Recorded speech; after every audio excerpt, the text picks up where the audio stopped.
Welcome back to the Razor Sharp Report. This will be a JAFFA Wire episode 2. So please make sure to subscribe to my newsletter. It'll be in the description. And of course, just subscribe on this channel, subscribe on all of the other social media and video hosting sites, whether it's Rumble, BitChute, or Odyssey. And I actually did create a JAFFA Wire newsletter, but I haven't really published anything on it. Anyway, getting those housekeeping matters aside, I do have one thing to say. I did not produce another video over the past couple months. It's been a very busy time. When it hasn't been busy, there have been like a couple difficult and tragic things that my family and I have had to deal with. So it's kind of been difficult to get into the mood and also find time to work on videos. So of course this is going to be my reaction to the indictment of Donald Trump. Now there were 37 counts and I haven't read through the whole indictment, and if people want to say, well, you haven't read the indictment, you should shut up and go back to where you came from until you've read the whole thing, I get it. Okay, if you're one of these people that says read before you comment, then I understand that perspective too. But I think that this wasn't really much of a surprise for most Americans that the Justice Department would file some sort of indictment or decide to prosecute or render some sort of decision to go after President Trump regarding the Mar-a-Lago classified document affair. But what is becoming increasingly clear is that Americans don't really believe that we have one rule for everyone. We don't have a law that is, or a system of law, a system of justice that treats everybody equally regardless of their circumstances in life. And that's what's so important about remaining vigilant to what's happening here. Look, when I started writing this JAFFA Wire, when I started proposing a Jewish alliance for the First Amendment, it's not because I think that it's going to improve my station in life. It actually does the opposite, if I'm really being frank. Defending the civil liberties of people, regardless of whether they're good people or bad or black, white, Hispanic, or Christian or Muslim or Jewish or Hindu, that's not something that is going to earn you more friends, because a lot of those different categories, they're often pitted at odds with each other. I don't think that they truly have to be. I think that if people set aside their personal interests a little bit, or their narrow prejudices, yes, you could have a society that's more harmonious. I don't think you can eliminate all prejudices, but you can try to create a system and a civilization, a society where people behave more congenially towards one another. If you try to do that, the problem is that today in America, you get rewarded for doing the exact opposite. You get rewarded for picking fights with people according to their various identity qualities and whatever it might be, or their political affiliation and everything. And look, I don't think I'm innocent of any of that, but what I think I've been totally consistent with is that I've stood up for the civil liberties of everyone, including people that I think just are terrible people in some cases. I think, for example, Roger Waters is a terrible guy. It's not even regarding his politics. I think if you look into his personal life, if you look into the different things that he's gotten into over the years and how he's related to other people, he's a very shifty and dishonest person. But I still think that he has the right to perform, and I think he has the right to say whatever he wants to say, even if it's incredibly offensive to some of the people in the audience. I think that the whole controversy about his show in I think it was in Frankfurt, Germany, I think that that's a bunch of contrived nonsense. But still, it's not going to earn you friends when you say that everybody has the right to express themselves in the way, and obviously without threatening or harming someone else or inciting to harm. You have to you don't earn friends that way, because people try to put you in the category of being a fence sitter. Well, I'm not going to sit on the fence regarding the Trump indictment or any of the other legal sagas that he's going through right now.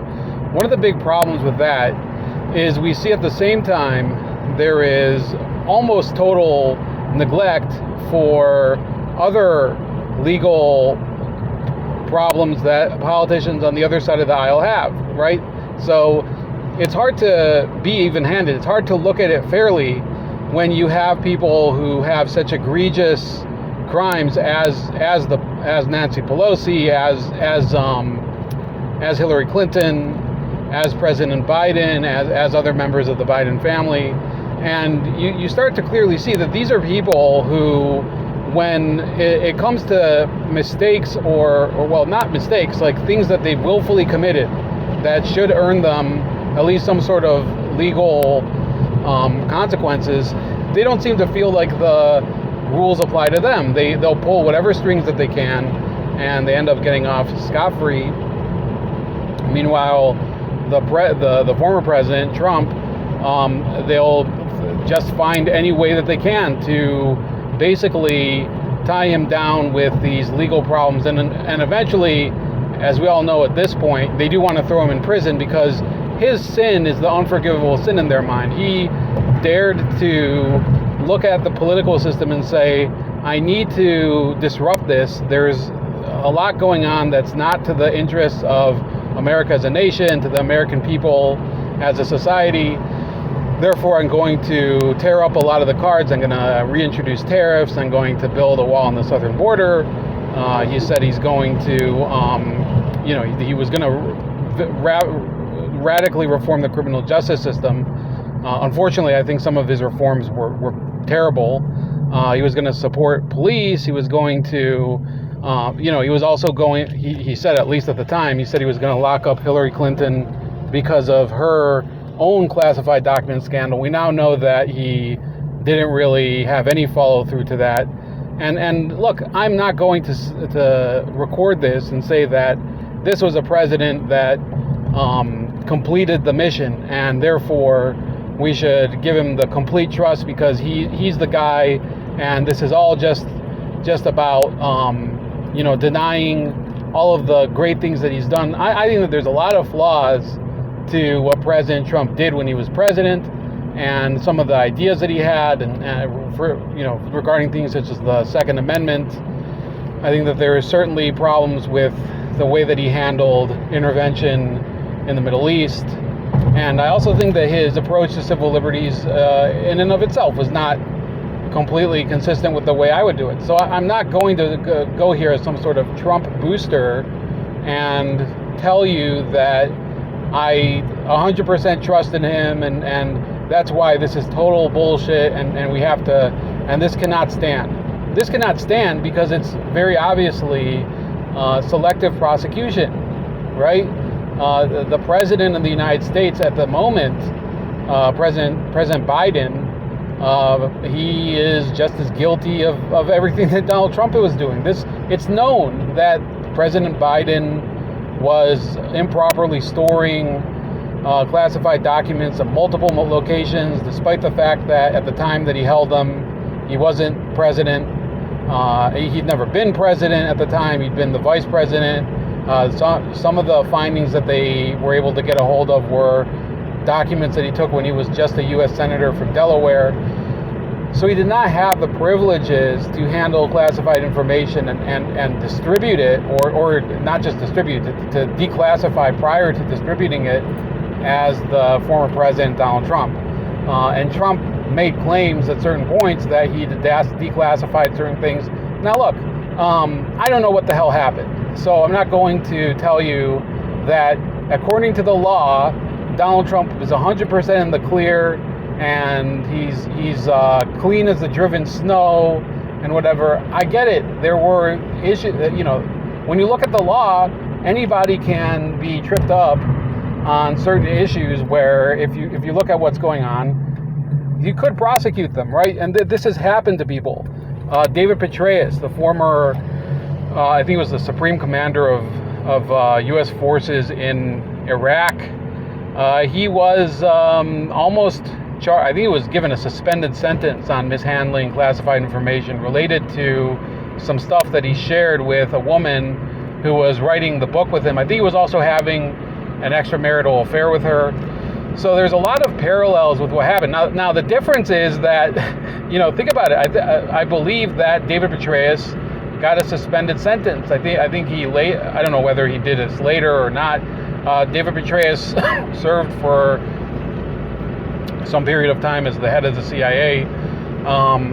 So the privilege that you give to people is often inconsistent with certain indiscretions that they've committed. David Petraeus, if you look at the strict letter of the law and what he did, they could have thrown him in prison, right? They could have basically thrown the book at him, and yet they didn't. And the big question is always why.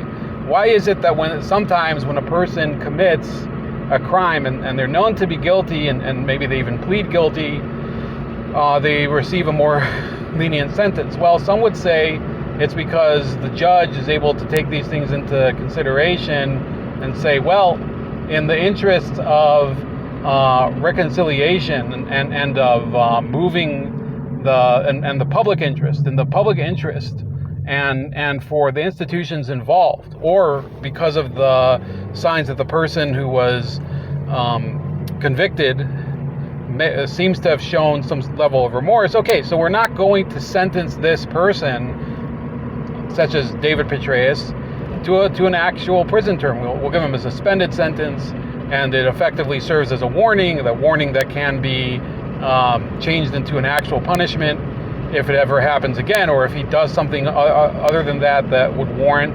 prosecution. That's all well and good, but why is it at this point that we're looking at what's going on with President Trump, who at the highest level may have had the ability, the privilege of declassifying information? Now, there's the whole dispute over exactly how that happens, okay, which I'm not going to pretend to be an expert on. But why is he special? Why are we going to prosecute him on 37 counts of improper handling of classified information, when you had several people who have done things that are either the same or worse, who have gotten very little consequence for that? When Hillary Clinton was being investigated for 30,000 emails that were deleted, and it was also known that they'd been improperly stored on a personal hard drive, there was a press conference in July 2016 where the head of the FBI, James Comey, who himself is not a prosecutor, he's part of the investigating body, the FBI. It's the Federal Bureau of Investigation, not the Federal Bureau of Prosecution. And he made the statement that no reasonable prosecutor would bring up charges against Hillary Clinton for the crimes that were being investigated. So he overstepped his bounds. Many people at the time were saying that this was a disastrous press conference from Comey. I'm not sure exactly who advised him to do that, or whether it was just his own shoot from the hip idea that he was going to do this in order to be that person who, like Alexander the Great, cutting the Gordian knot, saying, yes, she did something wrong, but we're not going to prosecute her because no reasonable prosecutor would put these charges forth. He would appear to be like this figure that's above the fray. King Solomon's wisdom, whatever historical allegory or metaphor you want to use. That was the mentality that he put into place. And that's really one of the problems here, that when he did that, when Jim Comey did that, he was basically saying that because she did not have an intent to improperly store the information or distribute it, and she was, that meant that Hillary Clinton could not be reasonably prosecuted. Now, this flies in the face of other prosecutions that the government has continued to levy against individuals that are out there. But Julian Assange, I think, is the case that always comes to mind. Assange is a journalist. He did take pains in order to protect the identities of people who could be compromised by his revelations in WikiLeaks, but he's still a big target of prosecution by the U.S. Justice Department. It's the Just Us Department, not the Justice Department, because they don't really go after people within the higher echelons of government and the Pentagon and the intelligence agencies that use their clearances or their titles in order to forward their own personal gain or their political goals. They don't do anything against those people, but they will go after journalists that look to expose wrongdoing within the intelligence agencies, and they'll make sure that those people either are in a cell or their lives are made miserable. That's what happened to Julian Assange. Now we also have Edward Snowden, who was basically forced to take refuge in Russia. You have Chelsea Manning, Bradley Manning, whatever you want to call him / her, thrown into prison. And look, I get it that those people, especially Snowden and Manning, you could say, yes, they should be in prison because according to the letter of the law, they violated their, they violated the rules and regulations of handling classified information willfully. They took it to journalists, and they took all that stuff and they made it public, and therefore the world is as it is today, that we now have people who are whistleblowers who were showing misconduct among American intelligence and military forces, military agencies, and military forces and intelligence agencies. I want to make that clear. They're either sitting in prison, or they have served in prison, or they're on the run, they're fugitives, or they're and that's in Snowden's case, or they are being detained pending extradition, as in Julian Assange's case. And look, I get it. Like if you would have talked to me maybe 15 years ago, I guess you could probably say I'd be on the other side. I'd probably be looking at Julian Assange as a more problematic figure. But people learn through life that they've been wrong. I can acknowledge that there were things that I thought were wrong. I didn't really take any action, so I don't have any blame to accept here because I wasn't in any position of authority. My opinion has changed, though. And I now recognize that a lot of the laws, when applied concerning classified information, are not meant to protect national security. They're meant to protect criminals from finding accountability for their wrongdoing. There's a lot of stuff that's been revealed over the past several years that shows that our government and the people that are in the positions of power, they're not taking their duties seriously. They're using it in order to accrue more power, in order to accrue more wealth, and to make the country in the image of a society that bows to them, a society of submission as opposed to openness. The past week I actually encountered somebody, a rabbi, who was unaware of the statements made by George Soros to CBS interviewer Steve Croft in 1998, I believe, where he was basically saying that he didn't really feel any trauma or difficulty for having confiscated the wealth of other Hungarian Jews. He basically, I mean, when you look at his reaction, it was almost laughing it off. And I would say, look, the George Soros gets a lot of focus on him from people on the right, and justifiably so. But there's a lot of people that have the same pattern of behavior. George Soros just happens to be a very wealthy and very influential example. But you see people like Jim Comey able to openly lie and pretend that he is this steward of the public trust for the way that he handled the FBI investigations when he was director, for the way he handled his exit from the FBI after he was fired under President Trump. Why was he not prosecuted? After all, he famously, this is something that's forgotten, but he famously had a conversation with President Trump where he recorded the elements of the conversation and made sure to, quote unquote, declassify it through some sort of convoluted method, and then leak it to the press through a friend of his, not even through somebody else in the FBI, but through a personal friend from law school. Why shouldn't Jim Comey be dragged, manacled by the FBI from his home and put in a cell and said, oh, okay, no bond for you, Mr. Leaker of classified information, because the guy is in with the system. They're not going to prosecute one of their own people. On the contrary, they're going to treat Jim Comey as some sort of, person with they're going to give him immunity. They did give him immunity because he is one of them, and because his example is something that they need to protect. They can't allow somebody like that to go down for committing an indiscretion and violating his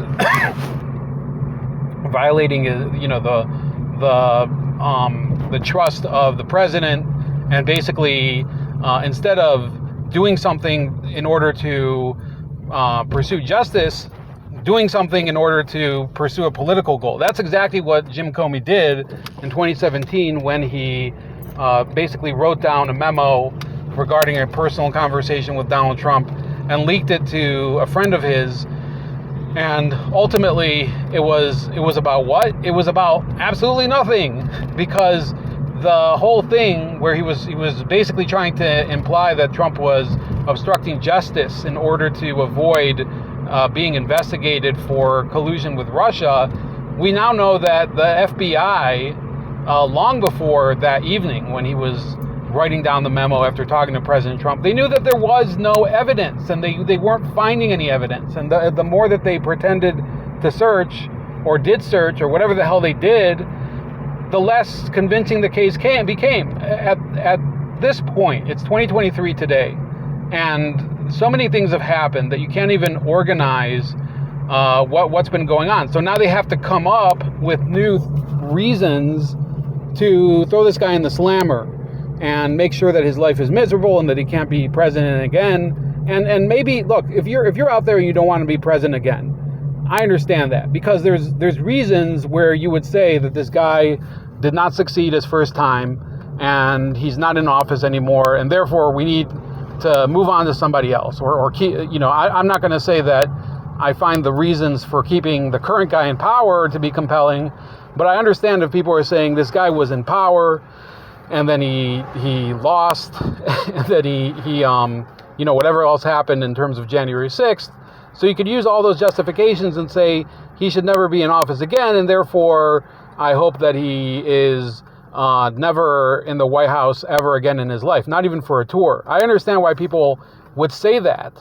And yet, at the same time, if you look at the way the Justice Department has behaved and the way the justice system has behaved towards Donald Trump since he went out of office and during his time in office, what have they been doing? They've been digging up over and over again skeletons from his closet. They don't really have any bones, so they're nothing, right? A skeleton with no bones isn't a skeleton at all. So, if you remember, under the previous under the previous Congress, the one that went out of office this year, when Nancy Pelosi was still the Speaker of the House, they subpoenaed the tax returns of Donald Trump. The House Ways and Means Committee did, and after a long legal fight, they won, and they compelled Donald Trump's accounting firm, Mazar, I think they're called, to give over his tax returns, and he did. And after this long battle, this noble crusade to finally get accountability for Donald Trump, what did they find? They couldn't find a single tax violation within his tax returns, right? And that's something that should have been expected, because if he would have had a problem with his tax returns, then you would have seen some sort of big IRS investigation and prosecution and something like that. The fact is that Donald Trump was always wealthy enough that he could do what's called tax avoidance. Okay, tax evasion is the crime, because it means that you've committed a crime where you were supposed to pay a tax and you didn't. Tax avoidance means that you take measures in order to reduce the amount of taxes that you are liable for. And that's what President Trump was doing all those years in office, right? And he was, there's various ways to do it. There's ways to either hold the money overseas, or to put it in these S corps, or to create a nonprofit foundation. There's many ways that people escape paying the taxes that would normally be deducted from their income if they were not doing them. So the whole tax controversy was nothing. And within a day after the tax returns were released, nobody ever, it became literally like dropped like a hot potato. So they get the tax returns, and then what? Nothing, because there was nothing there.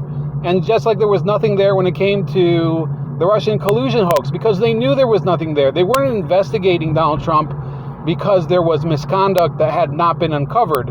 They were investigating Donald Trump in order to create the impression that there was something wrong that was going on, when in reality they knew there wasn't. When in reality they knew that a lot of the information that had been used in order to start the investigation had been cooked up with virtually no corroboration.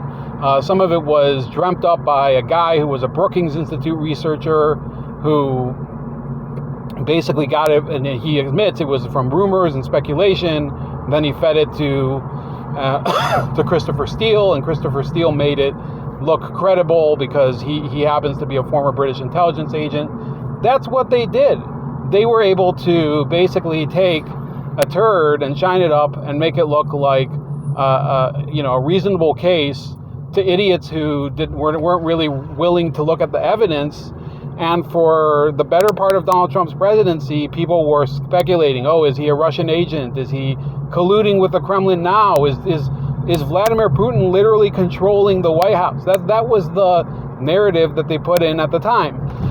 And then when Robert Mueller released his report in 2019, it became clear that they did not have any evidence of any collusion between the Trump campaign and Russia. All the people that were convicted of crimes during that period when they were investigating the Trump campaign, and these are people like Paul Manafort, they were convicted on crimes that had literally nothing to do with the 2016 election or Russia, right? The Manafort conviction had to do with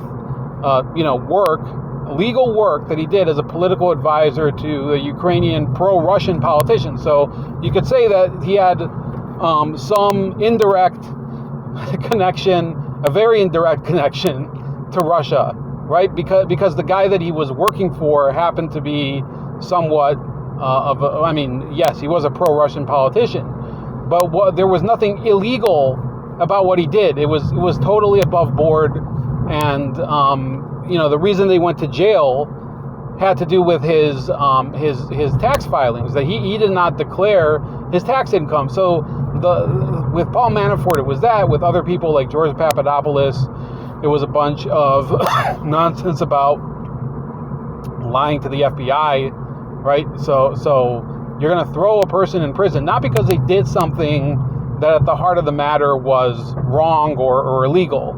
You're going to say that they lied in the process of being investigated, and therefore they get to go to prison for lying about something, right? So that was a standard that was used in order to tarnish the reputation of George Papadopoulos. And of course there was Michael Cohen. That was another tax-related offense, and there's several other examples. Roger Stone went to prison for lying to Congress, right? At this point, why would Roger Stone go to prison for lying to Congress, and James Clapper from the National Security Agency, this guy who was a general in the Air Force and had all these other big career career assignments that were basically, he probably has medals all across his chest. Why was he not thrown in prison when he lied to Congress I believe it was in 2013, when he said that the NSA does not spy on Americans' personal phone conversations wittingly or on their internet searches or anything like that? He knew that he was telling a lie. This was something that he could not have possibly been unaware of. So why was he not investigated and prosecuted by Congress for telling that lie? Nobody will touch that anymore. Even people who were at the time, people like Ron Wyden, the Democratic senator from Oregon, they won't talk about that. And they're not going to hold James Clapper accountable because they don't actually care. They were pretending to care at the time, but they don't anymore. So, these are all milestones on the way to today. And today they're going to, they already have. They've unsealed the indictment against President Trump, and it's 37 counts. And there's going to be all of this, talk about how Biden came through because he's let the Justice Department do its work, and he hasn't weighed in politically, and basically nobody is above the law. And they're going to use all of those slogans ad nauseum, when in reality we know that there are people that are above the law. James Clapper is above the law. Joe Biden is not going to have his Justice Department investigate James Clapper. Whether it's Joe Biden or Merrick Garland is inconsequential. Merrick Garland is not going to investigate him for lying to Congress. He's not going to investigate and prosecute David Petraeus again. He's not going to, because they don't have any interest. They don't have a political interest. They're going to say it's the public interest, but it's a political interest. There's no public interest in prosecuting President Trump at this point, right? So what injury was actually caused by whatever he did? Nobody can really say. That's different from the other cases that I've outlined, whether it's Clinton or Petraeus or the Clapper situation is a little different because we're talking about perjury under oath. But in substance, they're basically letting people go who have committed the same crime, but they happen to stand on the other side of certain very important pivotal issues. So that's it for today. Please like, share, and subscribe. Also, as usual, please go to the link tree in the description and find me on all the different social media and video hosting sites, whether it's Odyssey, Rumble, or BitChute. You can also find my Substack newsletters there, as well as recent articles that I've written. And have a great day.